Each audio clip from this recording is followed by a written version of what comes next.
8 o'clock having arrived, I'm going to call the Taxes Committee to order. Welcome, members. We do have a quorum, and we have some February 25th, 2020 minutes to take care of. And Representative Leslie Gard, did you have a chance last night to review the minutes? I'm all over it, yeah. All right. Representative Leslie Gard moves approval of the Tuesday, February 25th, 2020 minutes. Any discussion? Hearing none, I'm going to call for the vote. All those in favor say aye. Aye. Those opposed say nay. Motion does prevail. February 25th, 2020 minutes are approved.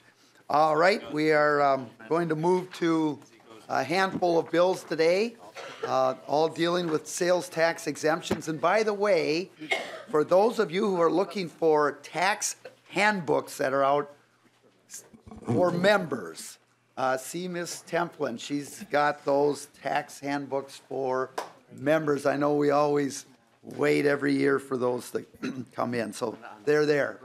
Also, just as on these first four bills that deal with public safety facilities and that, the Representative David's bill that we heard last week, was it, or early on, would actually at least partially cover all of these first four. But so this is, we're kind of taking them individually. So with that, we have Representative Fischer's bill, House File 3561. Welcome, Representative Fischer. And who would like to move that for possible consideration?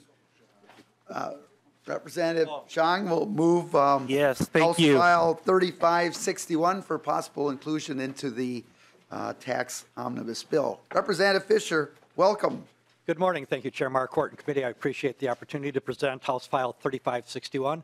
This bill is a bill that will allow the City of Maplewood to apply for a sales tax refund on construction materials for a new fire station that they'll be building in the city. At this point in time, I'd like to keep it short and sweet and turn it over to our Mayor, Mary Lee Abrams, to start explaining about the project, and then I have two other testifiers after her. Very good. Mayor, welcome. If you would identify yourself and begin with your testimony. Certainly, Chair Marquardt and members of the committee, thank you for the opportunity to testify this morning before you. My name is Mary Lee Abrams, and I am the mayor of Maplewood. We're here today to ask for a sales tax exemption for construction materials and equipment to help lower the building cost of a new fire station that we are planning. It will replace a 45-year-old facility that, quite frankly, I'm embarrassed that we have in our city. It is simply not suitable for our dedicated firefighters and paramedics, and it lacks any space in which I'd be proud to have a community gathering. Community collaboration, inclusiveness, and transparency are at the heart of our city's strategic goals. Our public safety department professionals are among Maplewood's strongest community outreach, and the modernization of our fire EMS operations highlights that. Maplewood's fire and EMS needs are growing. Our overall call load is expected to reach 9,000 calls for service annually by 2025. That's up from 6,000 calls at the end of 2018. More than 85% of those calls are medical in nature. We began studying our fire service needs back in 2017. Our public safety professionals realized that the increased call load trend will continue as our population ages and our residents become more diverse. We formed a citizen-led task force, which included healthcare professionals to help examine the issue and find solutions. We also hired an independent consultant who conducted a comprehensive study of our fire EMS operations and made several recommendations. They included transitioning to a full-time department, which we successfully carried out in 2018. They recommended reconfiguring command staff to ensure the proper level of supervisory skills on all shifts. And they recommended reconfiguring our fire station locations, to improve efficiency. This included building a new North Side fire station. Chief Mondor will highlight the details of the new station, but there are two aspects I'm most excited about. One is improved safety and cancer mitigation features of a new station and ample community gathering space. Because of Maplewood's unique geography, we border many communities. I'm always striving to position our city as a regional asset in the East Metro, and a state-of-the-art fire station will help ensure that we do that. Thank you. Thank you very much. And so members, it's all right with you. I'm going to have the other testifiers come up, and then if you have any questions at that point, because they may answer your question you might have. So thank you, Mayor. Next, if you'd identify yourself. Thank you, Chair Marquardt, members of the committee. My name is Michael Monder. I'm the Chief of EMS for the Maplewood Fire Department. The Maplewood Fire Department has spent the past several years studying our service delivery to ensure that we deliver the most effective emergency services to residents and visitors in the city of Maplewood. Over the past several years, our firefighters living in the North Fire Station have experienced heating and air conditioning issues, leaking and frozen pipes, sewer and drainage issues, along with several other mechanical and electrical issues. In addition to meeting basic departmental needs, the new station will account for modern-day safety, wellness, support, administrative, operational, living, and apparatus needs. Specifically, the project will allow the department to address two major causes of firefighter fatalities. Firefighters face a 9% increase in cancer diagnosis and a 14% increase in cancer-related deaths as compared to the general population. And while we've taken several steps to address these issues, there's still work to be done. The new station will have a dedicated gear storage area for clean gear, eliminating exposure to diesel exhaust and other contaminants commonly found in the apparatus bay. There will also be a dedicated gear washing and decontamination area that allows employees to remove and bag their turnout gear and shower for final decontamination before entering the clean areas of the fire station. The leading cause of firefighter death is sudden cardiac arrest, accounting for nearly 43% of firefighter deaths in the United States. This new station will have a dedicated workout space, which we currently do not have, and will ensure that our firefighters are improving their cardiovascular health so that they're physically prepared to care for our community and safely return home. The station will also feature multi-purpose rooms for community and emergency operations use, and a multi-purpose exam room that will allow us to conduct firefighter examinations and allow walk-in medicals and blood pressure checks for the public. At this time, we anticipate that we would occupy the new station in Q4 of 2021.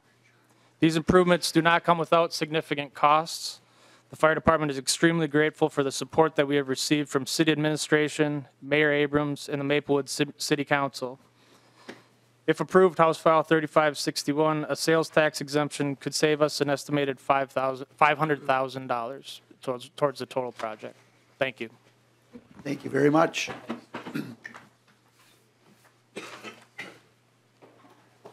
Good morning. Good morning. Good morning, Chair Marquardt and committee members. My name is Melinda Coleman, and I am the city manager of Maplewood. Happy to be here this morning. Thank you for your consideration on this tax sales exemption request. As mentioned, the $500,000 projected sales tax savings would help us to continue delivering on our promise to our city council and our residents to provide high-quality public services now, but also in the future. I'd like to thank the members of our Maplewood legislative delegation.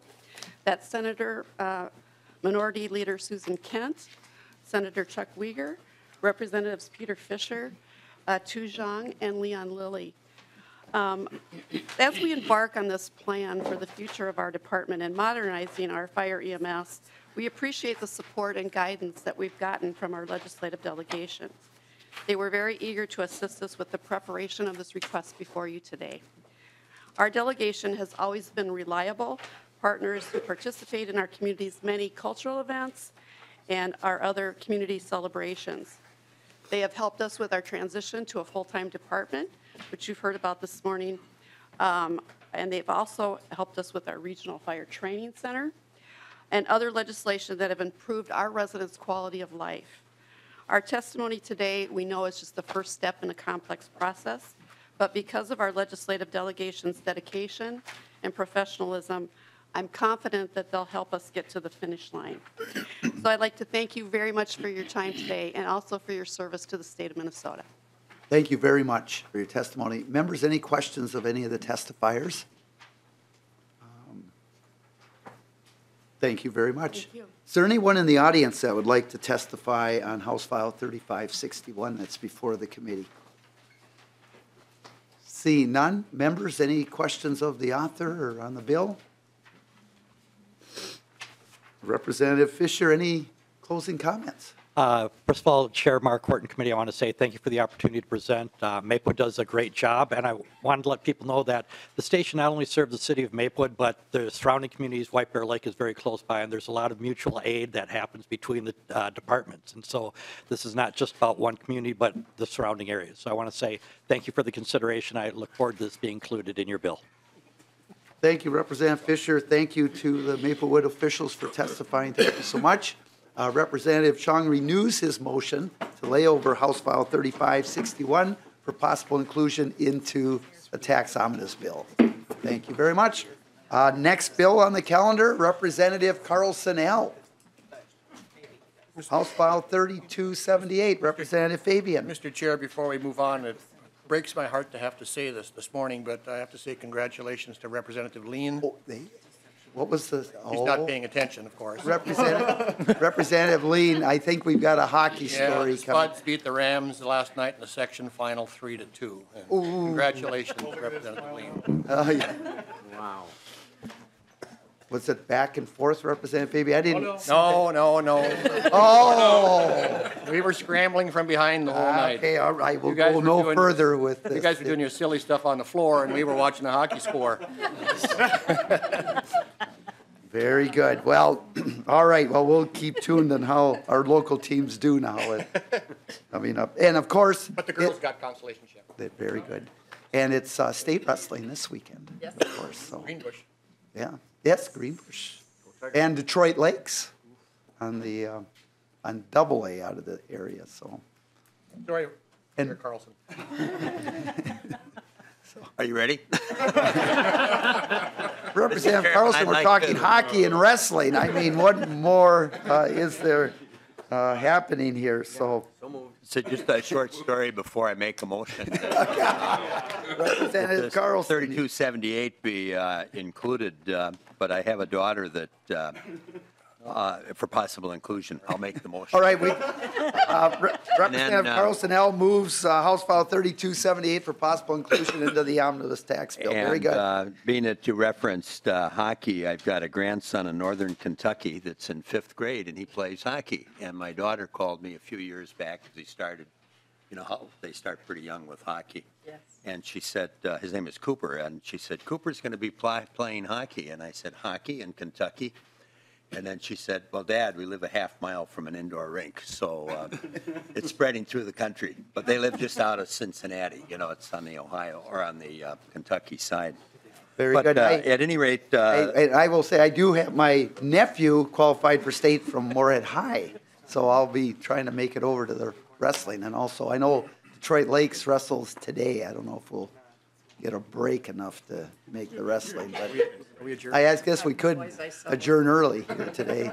Representative Carlson. okay, Mr. Chairman, members of the committee, House File 3278 deals with the sales tax exemption on construction materials for the police station for the city of Crystal. And I have with me the city manager and the police chief, and they're prepared to make a few comments in terms of what the fiscal impact would be and the need for the sales tax exemption. So I'll ask our city manager to start off, perhaps, Ann Norris. Very good. Good morning and welcome. Please state your Morning. name. Thank you, Chair. Thank you, Committee. Thank you, Representative Carlson. The City of Crystal is requesting sales tax exemption for construction of a new police station. Our current station is terribly out of date, inefficient.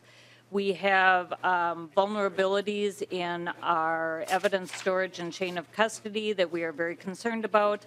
The total project is about $16 million. Of that, $13.4 million is for construction costs, and of that, approximately $6.7 is for construction materials. So we anticipate that the exemption would be about $400,000. The Crystal Police Department, which the chief will discuss, does a lot of cooperative work out of our department with our neighboring cities and other agencies. So it's really important that we have an updated facility that is safe, that keeps our employees safe, that keeps the community safe, and protects our assets, our fleet, and our equipment. So I'll turn it over to Chief Revering. Chief, please state your name. Absolutely. Good morning, Chair and committee members. My name is Stephanie Revering, Police Chief with the City of Crystal. Thank you for having us here today and to Representative Carlson. As City Manager Ann Norris said, our police department is outdated.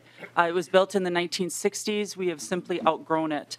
And also, as she said, we do a lot of community engagement projects with our neighboring cities, but also we embed several people into our facility from Hennepin County, from Cornerstone Domestic Advocate, and so on. And we're hoping to continue to do so.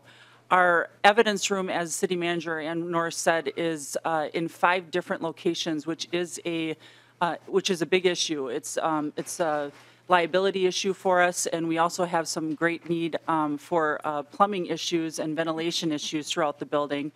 We have had several water leaks that have gone onto our evidence room and into our evidence itself, where we've had to actually take the irrigation and put dryers in and make sure that the evidence is secure and precluded. So that's of cause and concern for us.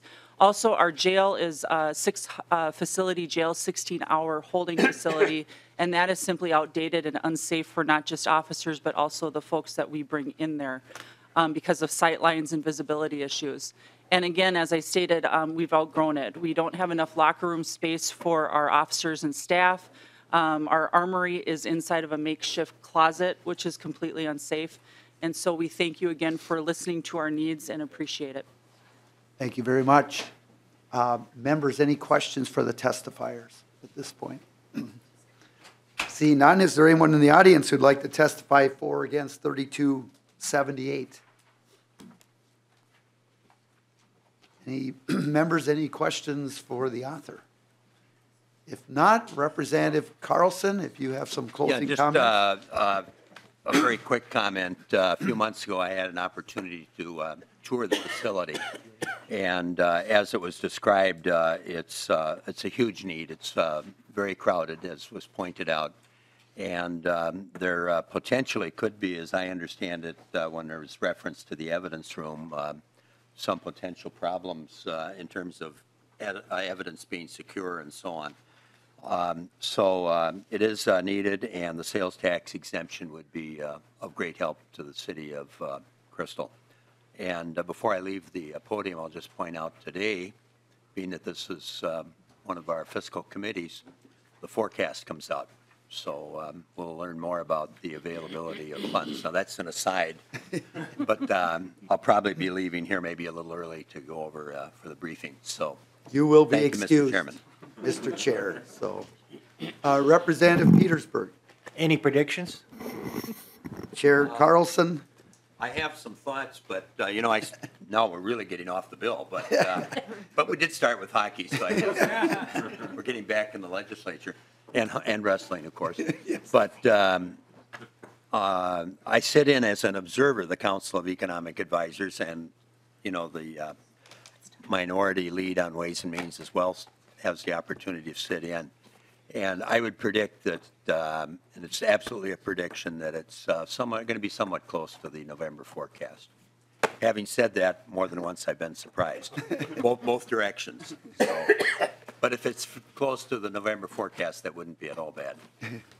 Representative Carlson, would you like to renew your motion on 3270? Yes, I would renew my motion that House File 3278 be included included as a possible, I'm getting mixed up here, be included for possible inclusion in the omnibus tax bill.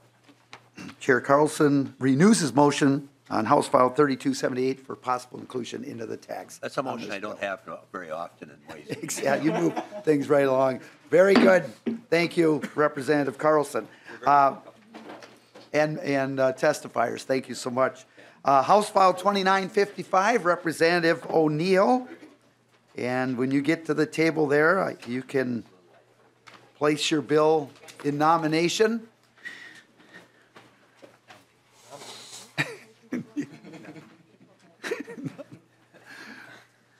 Representative O'Neill, would you like to move your bill? I would, Mr. Chair. I'd like to move House File 2955. I believe it's to be laid over for possible inclusion. All right? Very good. Thank you so much. And I see you have testifiers. Welcome, if you would. Representative O'Neill. Thank you, Mr. Chair. So House File 2955 is another bill, like the other two you just heard, for a tax refund for the sales tax to build a new fire station in the city of Buffalo. And they're going to tell you about the great city of Buffalo and how it's growing and how it serves the community surrounding. They are the movers and shakers in Wright County. And I say that because Representative McDonald is sitting over there, so Wright County. Very good. Well, thank you, Representative O'Neill. And one always fun thing about these type of bills, you do get to hear a little bit about the communities, even though a lot of times it's kind of situations they've got to remedy, but it's always nice to hear about the community. So very good. If you would introduce yourself for the committee and welcome. Chairperson and members of the committee, thank you for taking your time to hear our proposal today. My name is John Harnoys. I'm the Buffalo Fire Chief. And we want to thank you again for considering this tax exemption of, it looks like $240,000 for the Buffalo Fire Station. City of Buffalo is a growing city, like Representative O'Neill said. When I moved to Buffalo back in 1988, it was a town of about 4,000 to 5,000, and now we're reaching 16,000 to 17,000 people. And that's just within the city of Buffalo. The Buffalo Fire Department not only serves the city of Buffalo, but it serves the surrounding townships, which includes 5 different townships. I don't have the total population of those townships, but it's somewhere in the neighborhood of 23,000 citizens that we serve. Our current fire station, as the others have said, is in disrepair. It was built in 1962, which is almost 50 years old. The fire station is small. It's not big enough to house the current trucks that are being built today. The trucks that we need today have to do a lot more things. They're multi-purpose trucks, so they're getting bigger, and they no longer fit into the smaller stations that were built in the 50s and 60s. With the addition of this new fire station, we'll be able to put our bigger trucks downtown. This new fire station is going to be downtown Buffalo. All of our bigger buildings and newer buildings going downtown, we have multiple multi-family buildings being built right now, and they're 4 or 5-story buildings. So it'd be an advantage to our community and public to have our biggest truck, which is our ladder truck downtown, which the new fire station would allow us to do. Having the truck downtown will increase our response time to these facilities.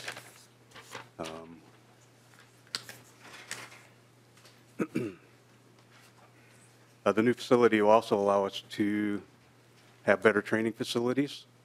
Our current station downtown has no training facilities. It doesn't have proper facilities for washing gear. Cancer awareness and cancer mitigation is a big thing in the fire service right now, as the first fire department had stated. Buffalo has had 5 cases of cancer out of 35 firefighters in the last 10 years. So the cancer mitigation is very important to us, and the new fire station allows us to be able to control some of that. Diesel fuel is a new concern, and possible cancer cause or carcinogen. The new fire station has ways to mitigate that problem and ventilate diesel out so we don't have diesel exposure to our firefighters. And as First Fire Department said, we're going to have separate rooms for our firefighters' gear. We're going to have rooms for clean gear, dirty gear. So we're going to be able to separate all that and handle that cancer mitigation. The new training facility will allow us to train our firefighters better. We're going to have a wellness area so our firefighters are more fit. We're going to have facilities to do maintenance on our trucks. We'll have better maintained fire trucks than what we currently have. Currently, we have to take our fire trucks outside in the wintertime to maintain our trucks. And when it's 20 below zero, it's a little hard to do that properly. So, Thank you, Chief. You're welcome. Welcome. Thank you, Mr. Chairman. Committee members, my name's Steve Downer. I'm on the City Council. I think the chief covered it very well. 2 points stand out in my mind when I considered this locally. One was the equipment we need to service the buildings downtown has to be kept in a different facility on the north side of town across the railroad tracks, which is a whole nother issue at times. And the cancer mitigation features of the new facility will be greatly enhanced. And I think, we need to do what we can. I mean, people put their lives at risk to protect us, and we need to do what we can to ensure their health and safety. So that's why we supported it. Thank you very much. One question I have for the chief, and I don't know if you know this or not, but I'm hearing all these requests kind of, and with the cancer and that, where you're looking at 2 rooms where you come in, you can clean your gear and be in. I presume most of the fire stations around the state do not have kind of the separation. Is that, or what do you know about that? I mean, I presume some of these Yes, older I would say stations, that. none of them have that capacity. That is true.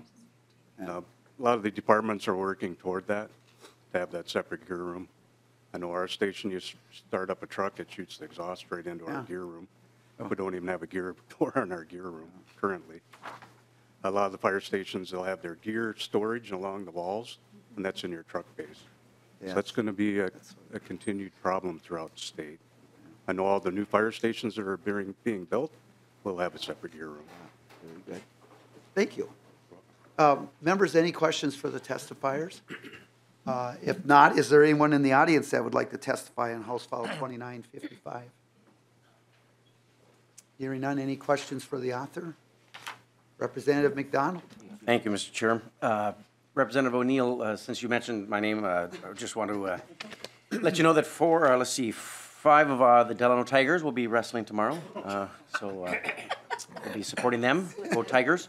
And then also is that, where's the new fire hall going to be built? Is it on the current one downtown? Is that where it's? Yeah, we're going to move it right across the street from the current fire station downtown.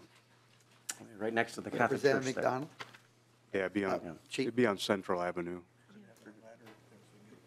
Yeah. Mr. Chair, it's Representative right O'Neill. Thank you, Mr. Chair. It's, where the post office is on Central. It's right next door to that, and there's an empty lot there now, kind of across from where they are now. Yes, thank you. Representative Yep. McDonald. I know exactly where it's at, right across from the Catholic Church, so you can get up to the steeple if there's a fire there, right? With the ladder truck. Good idea. You have my full support. Representative O'Neill, any closing comments? You know you have Representative McDonald's support, so I think you can keep it short from this point on. Thank you, Mr. Chair, especially since Buffalo does assist in his district as well to keep his residents safe. So it's a $7.7 million expansion, a new building, and this $240,000 that they say will really help the residents. And it's a growing community, quickly growing. And I think Wright County is one of the fastest growing counties in the state right now, and anticipated to grow even more in the next 10 years. So they definitely need it, and we really appreciate your support of it today. Very good. Thank you. Would you like to renew your motion, Representative O'Neill?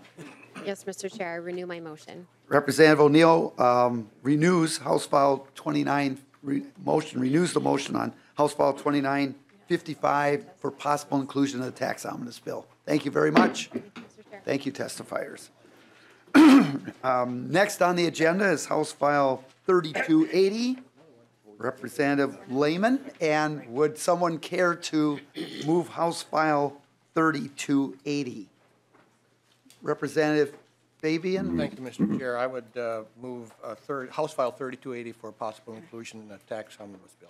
Very good. Representative Layman, welcome to the committee. Yeah. Thank you, Chair Marquardt, and members for hearing our bill today, 3280. With me is Grand Rapids City Administrator Tom Pagel.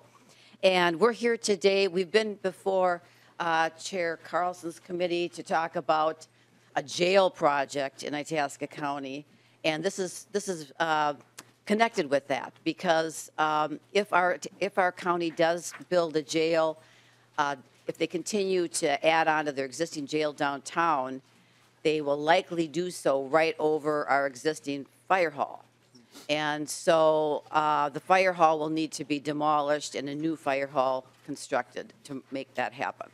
So we're trying to obviously save costs wherever we can with this pretty significant project. So I'm here today with this bill and Mr. Pagel to talk to you about a sales tax exemption on building and the materials for the new fire hall should it need to be constructed. And I'm going to turn it over to Mr. Pagel to give the details. Thank you very much. Welcome. Please state your name. My name is Tom Pagel, City Administrator for the City of Grand Rapids. Very good. Please proceed. Thank you. So as Representative Layman had mentioned, the relocation of our fire hall would be a result of the expansion of the Itasca County Jail.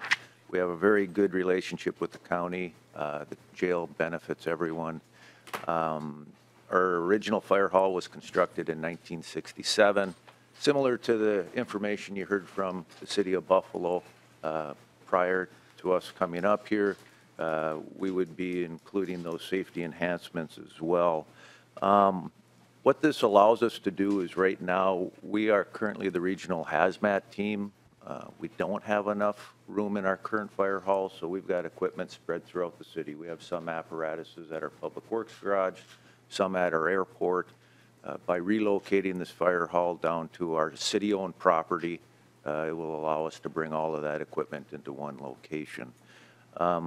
Another benefit of reconstructing the fire hall is we have a very good relationship with the City of Cohasset. We have mutual aid agreements with the City of Cohasset. Their fire hall will remain on the north side of a Burlington Northern rail line, while the relocated fire hall that we're talking about will be on the south side of a rail line. So we'll be able to service both sides of that railway system in case crossings were closed. The other benefit is our fire hall currently sits on a busy street. The apparatuses have to back into the fire hall. This will pull those emergency vehicles off one of our busier streets in the city. Very good. Any questions for Mr. Pagel? Seeing none, is there anyone in the audience that would like to testify on House File 3280? Seeing none, members, any questions for the author?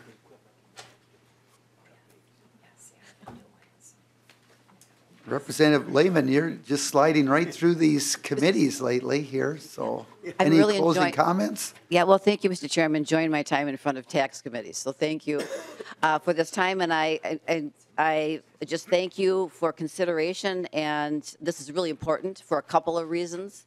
Would solve a lot of problems in Grand Rapids, so I appreciate your positive consideration.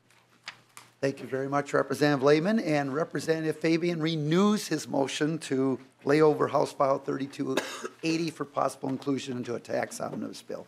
Representative Layman, Mr. Pagel, thank you very much.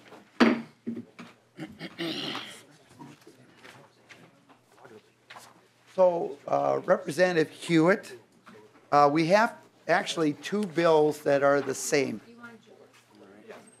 Representative Huot and I think Representative Sandstede will be here. And what we're going to do is we're going to move House File 3320, which is the Huot bill, and go through normal everything, testimony and so forth. And then we'll come back and do just kind of a routine on House File 3362 because they're the identical bills, and we'll move that one too. So, yeah, and we'll have both authors speak at that point. So, Representative Lesligard, you want to? Representative Lesligard moves House File 3320 to be laid over for possible inclusion into the omnibus report. Representative Huot, welcome to the committee. Thank you, Mr. Chair and members. This is a really good bill.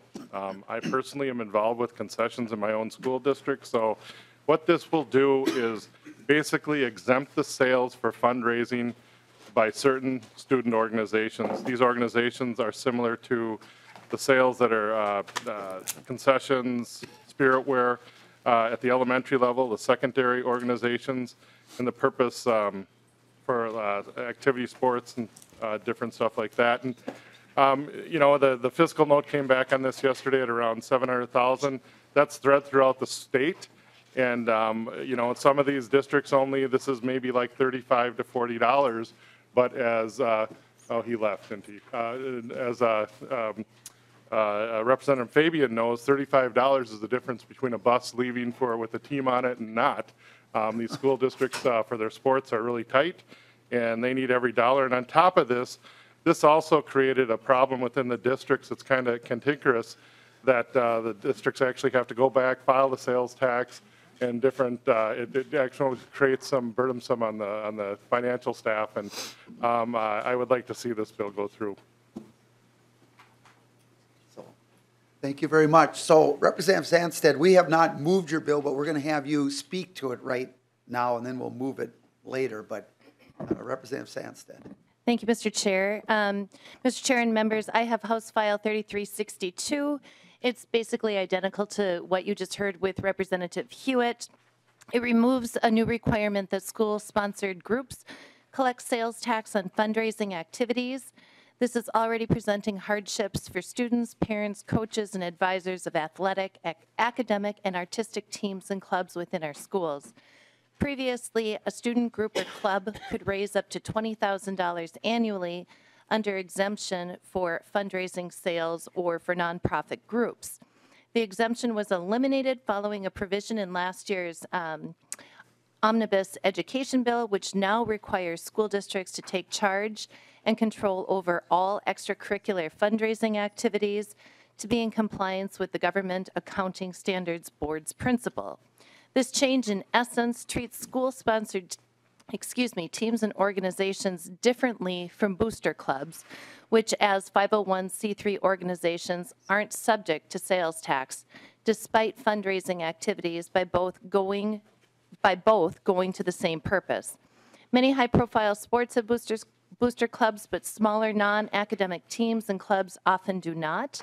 Our coaches and advisors of school teams and clubs are extremely dedicated, and they already put in countless hours on weekends and evenings for little pay, often on top of their work in the classroom.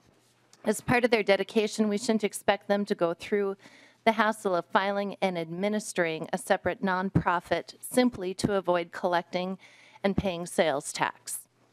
A one-act play advisor in my district told me about how her students hold a large fundraising event each year. A pasty bake. Perhaps not very surprising coming from the Iron Range.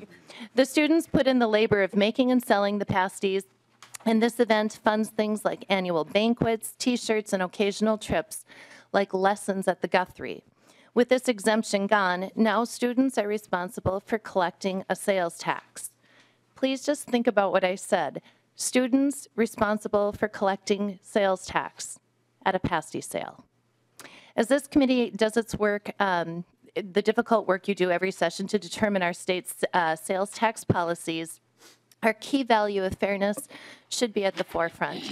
To that end, I think we have the responsibility to ask, to whom exactly is this provision fair? Mr. Chair and members, I thank you not just for the opportunity to hear this bill, but I ask for your support. Thank you very much, Representative Sat. See, this is what happens when other committees try to do tax policies. I mean, you can't have the amateurs doing it, and now we have to clean up the mess. So here we are today, just a lesson to be learned.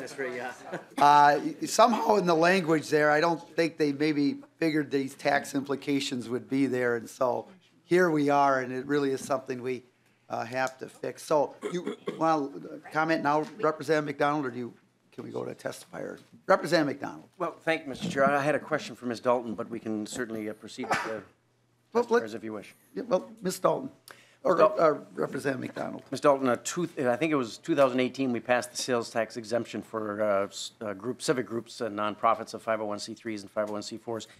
Wouldn't these folks fall into that category for their fundraising activities that they raise? Ms. Dalton. Mr. Chair, Representative McDonald, this was a really interesting concept. These student organizations aren't 501c3s.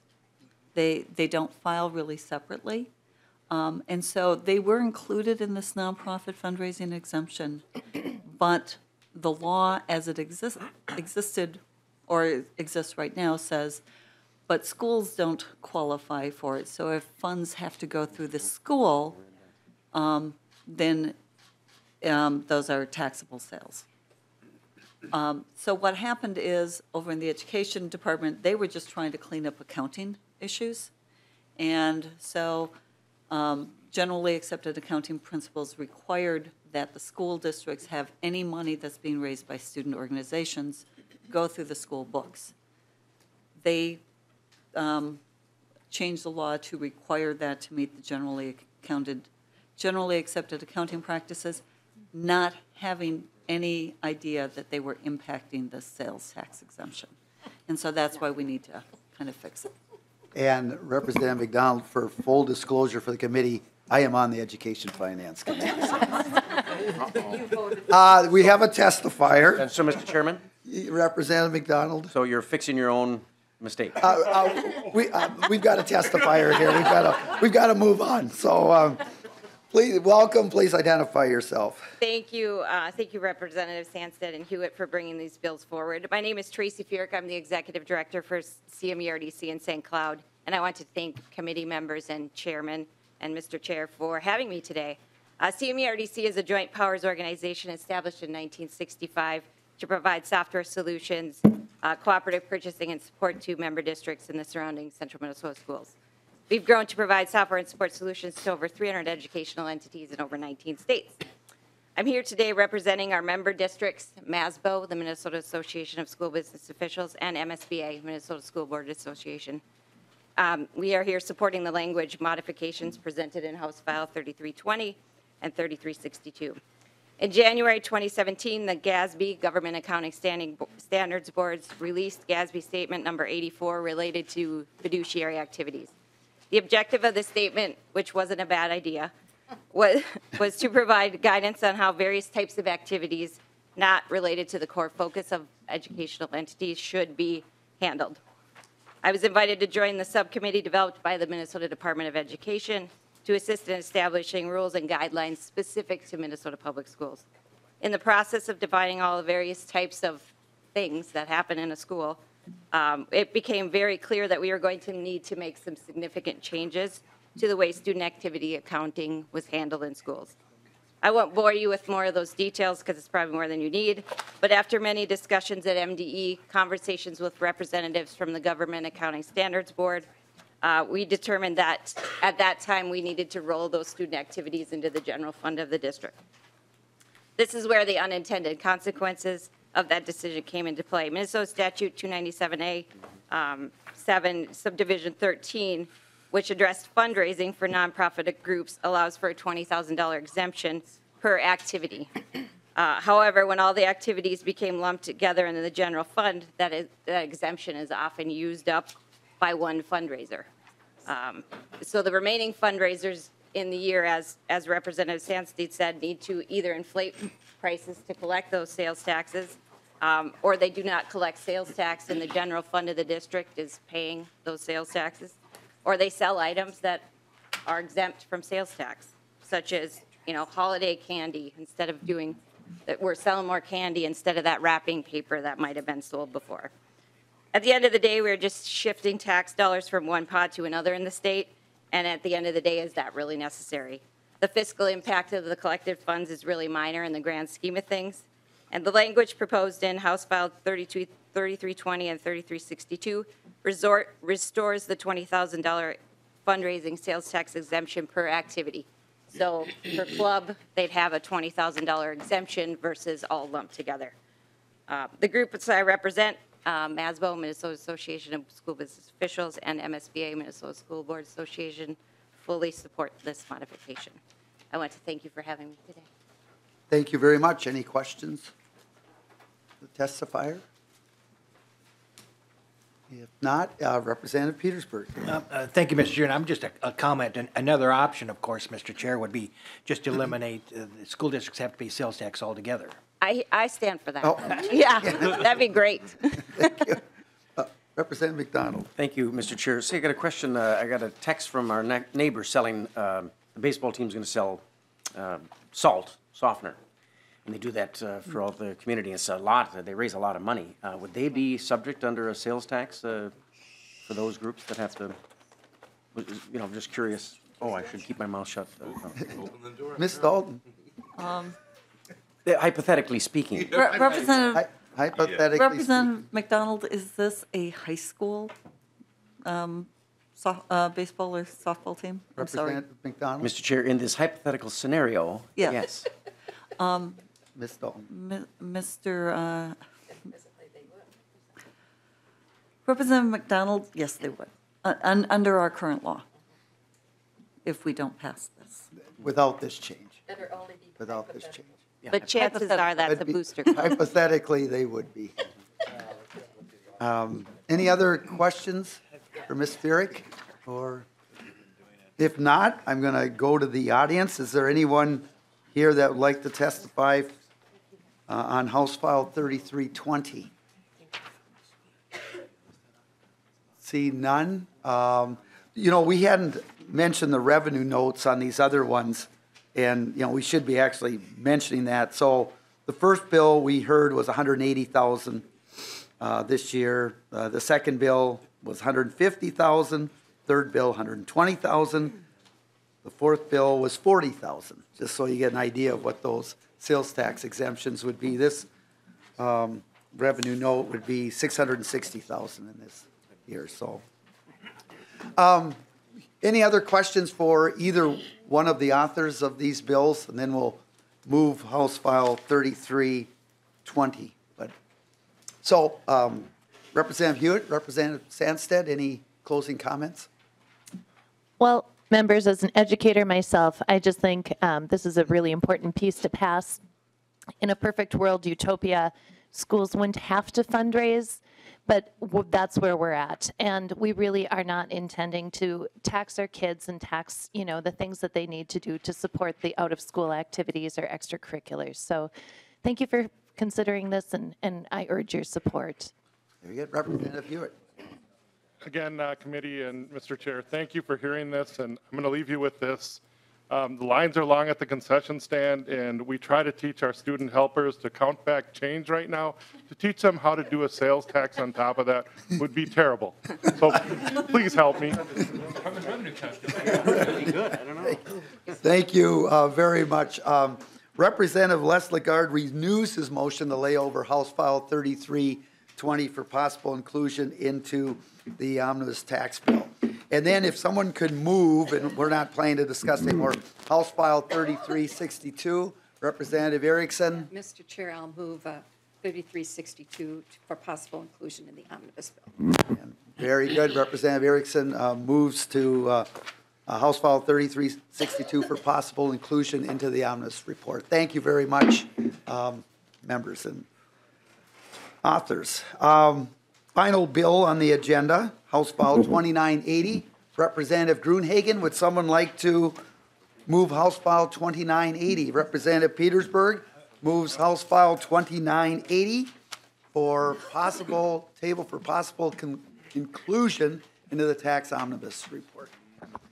Representative Gruenhagen, welcome to the committee. Well, thank you, Chair Marquardt, and I want to thank the members of the committee for hearing this bill.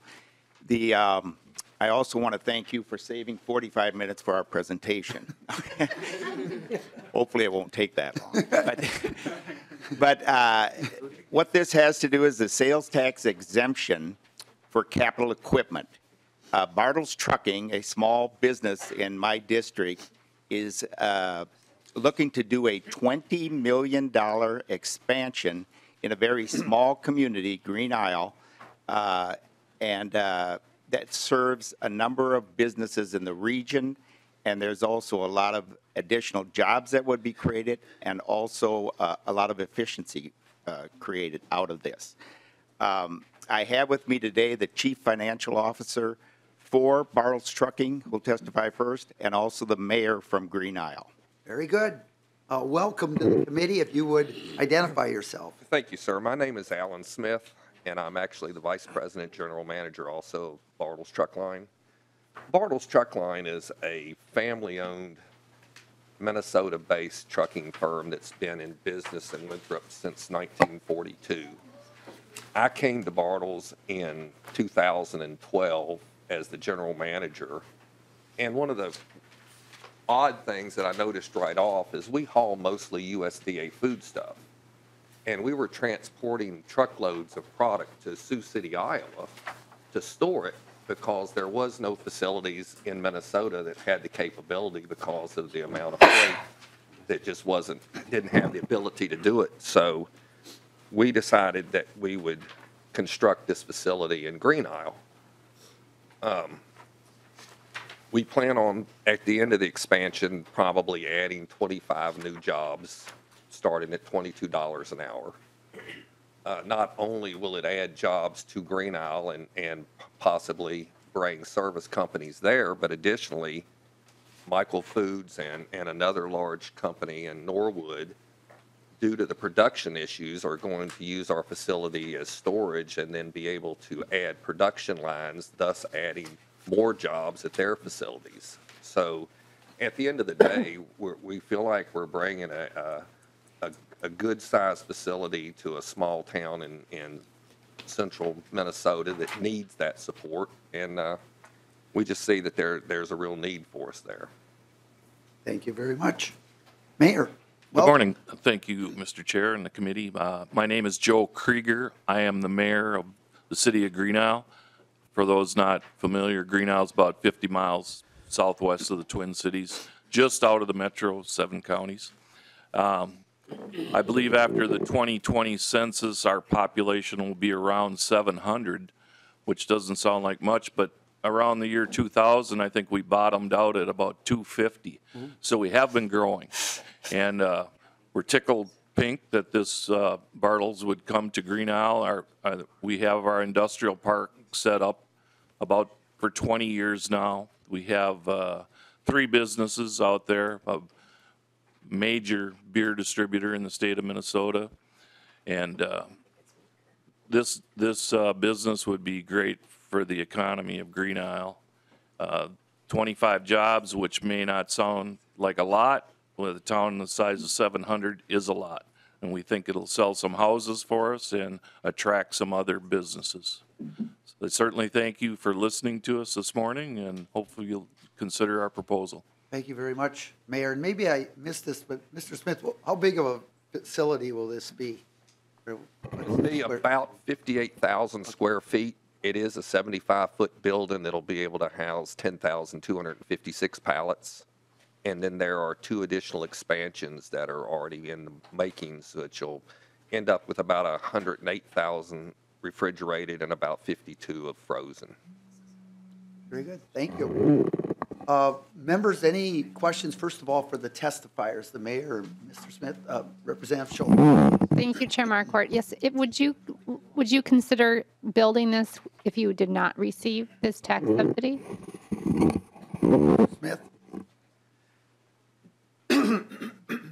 Yes, I mean, we would consider it, but from a financial standpoint, when you have a family-owned operation that is actually financing $27 million worth of equipment and building, I've been given the job of taking a gentleman that's 72 years old and protecting what his family has earned, and basically he's putting everything that he has on the line to ensure this happens. So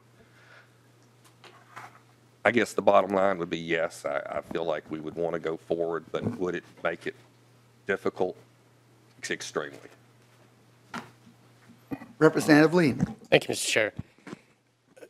Is this an existing business in the community that just wants to grow? Is it a new business that would be moving in? Are there other locations for your business in the state or in the area?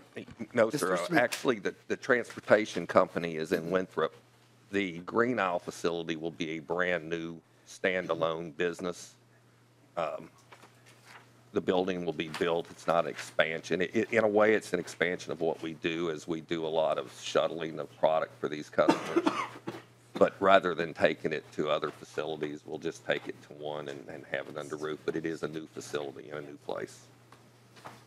Very good. Representative Lesligard. Thank you, Mr. Chair. Is the city going to be the fiscal agent?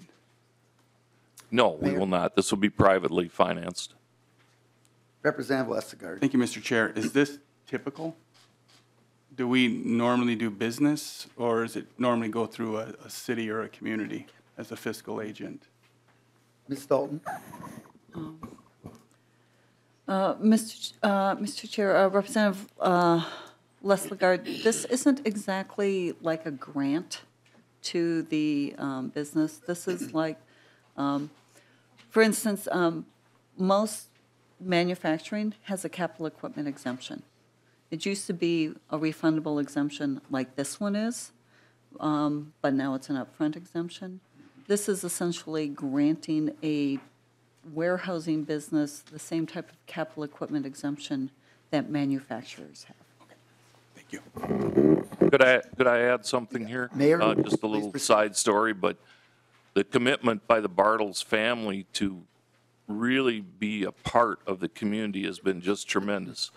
Where this building is going to be located, it's taking up about 3 acres, 75 feet high. So they want their neighbors to be happy. This thing is going to look good. I've seen, the drawings and stuff. And they offered, we had a gentleman that owned 3 vacant lots right across the street. And they bought I talked to the gentleman, and I said, if you're not happy or if you're worried about this, they will buy the 3 vacant lots from you. The deal was done within a day. And he bought 3 other lots in town. So they're making a huge commitment to try to make the citizens, to partner with the city to try to make everybody happy about this project. And I can't explain what it'll do for our city. That's great. Is there anyone in the audience that would like to testify on House File 2980? See none. Any further questions or comments from the members? Representative Fabian. Thank you, Mr. Chair. And I think Ms. Dalton helped out. It's not unusual that this happens in, I'll say, the private sector, okay? So it might be a little bit on different format here, but it's not unusual that this would happen. So thank you for hearing the bill. Very good. Representative Gruenhagen, any final comments? Yes, and thank you again, Chair Marquardt and the members of the committee for listening to this. I'd like to talk about the fiscal note, okay? It's $740,000. It's an exemption on the capital equipment, which is inside the building. And as was mentioned by Ms. Dalton, I'm getting help here. Well, we help if you don't. I know. He needs it. Yeah, I need it. This isn't unusual for manufacturing. So this bill is structured very narrowly in this particular situation. We're not looking for an expansive, and it would help them get over the fiscal hump here. We're talking about a private business, therefore there's risk of going out of business, okay? And we're going to bring jobs to a small rural community, and we know our rural communities are hurting. The other thing I'd like to say is this is going to service region-wide businesses. Right now, you've got letters inside your packet. Bungard's Creamery, Michael Foods, which is a huge chicken producer, and also LeSueur Creamery. They're taking their excess production and sending it down to Iowa. So Bartles Trucking is trucking all this excess production from these regional businesses, taking it to Iowa, and then going to pick it up and bring it back again, okay? So we're creating jobs in Iowa and tax revenue. I want to emphasize the jobs, the 25 jobs that will be created at $22 an hour, and when you figure benefits in, it's $31 an hour. Remember one thing about fiscal notes, we can score them statically or dynamically, okay? We should be scoring private business investment dynamically. And if the Government Operations Committee would have passed my bill several years ago, we'd be doing that, okay? So just a side note. Anyway, if we take $31 an hour times 40 hours, which is, salary and benefits, we're talking about 25 jobs that generate $64,480 of income for people out in a rural area. You multiply that times, that's per job. You multiply 25 jobs times 64,000, you've got $1,612,000 of salary and benefits coming to a rural area. When you multiply our middle income tax rate, state tax rate in Minnesota on those salary and benefits versus Iowa collecting the salary and benefits for storing this stuff, You're talking about $962,200 of state tax revenue in the next 10 years to the state of Minnesota. So this static fiscal note should really be scored dynamically, and you'd owe us money, okay? Or no, we'd owe you money. What I'm trying to say is this is going to have a positive effect on tax revenue long-term to the state of Minnesota to help fund our schools, to help fund our HHS budget. And these people are taking the risk to do that. The least we can do is help them out. We did not ask for a sales tax exemption on the building. Although if you want to sweeten the pot, we'd accept that. We tried to, we don't want to wear out our welcome here, but we tried to make it reasonable. And again, if it was a manufacturing business, they'd have that. And we're simply asking for that type of consideration so we can increase the tax revenues for the state of Minnesota. And finally, my last comment, how much time I got? Oh, yeah, I got another half hour yet. Maybe this is, maybe this isn't my last comment. But finally, Chair Marquardt, the rumor is that the Bartles Trucking is a strong supporter of wrestling in our area, okay? Always.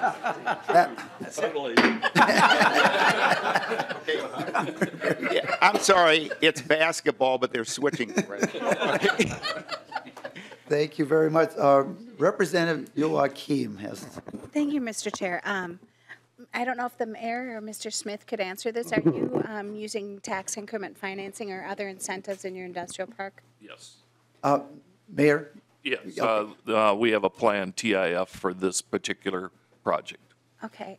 Representative Joachim. Mr. Chair, and I'm just also trying to understand the cold storage too. Is it, we just took one down in Hopkins. It had a lot of remediation.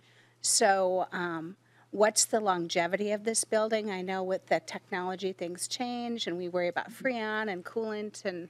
Yes. Mr. Smith. Right now, from what I understand, talking to the engineers, 25 to 30 years so far that they have and have had no issues whatsoever. So what I tried to find out is with the use of freon as well as just the robotics itself because of the cost of it.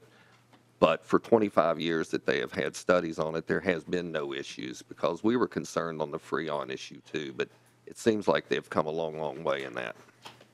Representative Joachim. Mr. Chair, thank you. I was just trying to understand it a little more. And then another question too is, currently you're talking 20 to 25 jobs and it's already an automated facility. As technology changes, would those jobs have the potential of going away? No. Mr. Smith? I'm sorry. Yes, Oh, actually, just to give you a kind of a combination, Michael Foods is a plant produces and can hold 13,000 pallets.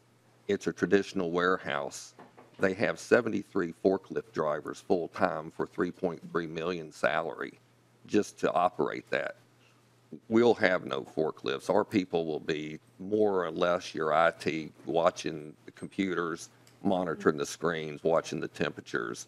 So really, it's more of a updated version than it is actually a warehouse. Representative Joachim. Thank you, Mr. Chair. All right. And then also one last question. How long is your TIF district for? Mayor? 10 years. Thank you. Well, it'll actually be 9, I believe. It's said to be 10. Very good. Any other questions?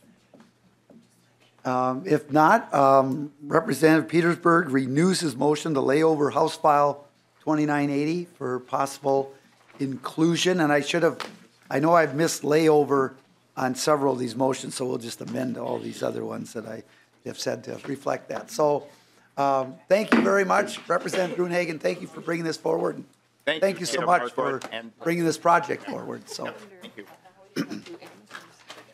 members, I think we've completed our work. Good luck to all the activities and teams. Representative Fabian. So, Mr. Chair, at some point, we did a lot of these things. It would be good for the benefit of me being new on the tax committee. I know that we heard bills last year on these fire halls and police stations and so forth, and kind of the history behind that. I think at some point it would be good to revisit that again, just so that I can get a refresher on the history of it and why, and is there a better solution than having these fire stations and so forth coming here and doing this, we've got to be able to figure out a way to streamline this process so that the door can be open basically for everybody. Yes, Representative Fabian, great We've got a question. couple of bills, the Swedzinski bill and the Davis And, bill. well, right, yeah, right. I mean, Representative Davids, we heard that bill that would have exempted kind of all of these, kind of just overall. And last year, in conference committee, the only kind of, the sales tax exemptions that kind of got through were the ones dealing with public safety. Kind of the fire and police, the other ones didn't make it, but we can certainly provide that data on kind of what bills were heard last year and which ones made the final cut and so forth. Members, good work this week. We are adjourned till next week.